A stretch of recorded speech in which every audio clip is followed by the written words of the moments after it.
I was recently diagnosed with ADD in February, so that had a massive impact on my mental health. So ADD is attention deficit disorder.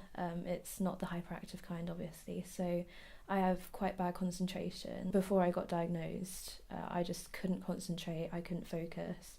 I couldn't actually sit down and do work in my own spare time. I did have a little dip probably a couple weeks ago because I just felt like I didn't belong here because my ADD, like they don't specialise down here at uni in adult ADD, so I'm kind of in ADD limbo at the moment. With the actual ADD side of it, with like the NHS in Cornwall, they just don't have anyone to help me with it, which kind of doesn't really give me that much hope because I can't even get my medication down here. So I've completely run out of my medication. Because I don't have my medication, I can't focus at all in lectures or seminars. I have got DSA equipment, so I got a special laptop and some recording kit, but I haven't actually had the tutorials on those yet.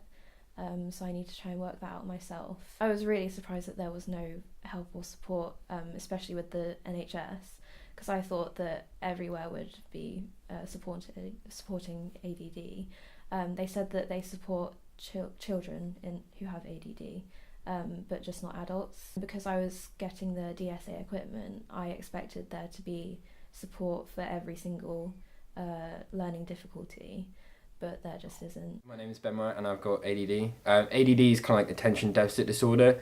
I wasn't diagnosed with it until I actually came to uni. I never have been able to sit still. I've always been fidgeting. I've always had to move, and then that just like made it 10 times worse. So whenever I had to like sit in college and just like type away, I would be like the most distractible person. I was like throwing things at people, getting up, walking, like chain smoking just to get out of the room. I got told I had ADD, and then they were like, she was like, there's not much support for you because it's not really people don't really see it as a thing. They just think you're easily distracted, so they just tell you to get on with it. But with the one-to-ones you get for your dyslexic, you should be fine because they'll help you concentrate. But apart from that, there's not much you can really get. She's like, if you're ADHD, there's loads. You get all the medication, you get all the help. I struggle with the written work. That is one thing that I made very, very clear on my interviews. Every time I spoke to someone for the uni, made it really clear. And they'd be like, yeah, no, it's fine, we've got loads of support, we'll get you with one-to-ones, we get you set with all the equipment, no problem, you come in September, you have it all by the end of September.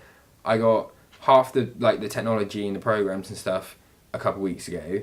I feel like the second you turn 18, a lot of these problems they just expect you to deal with on your own. And it's again with the ADD, because I was like, when I was in secondary school, they noticed they were always trying to help me, and like teachers would always keep an eye on me, but the second I turned 18, like everything just went. They were just like, oh, you're an adult, you can deal with it, you can chase us up, it's your job.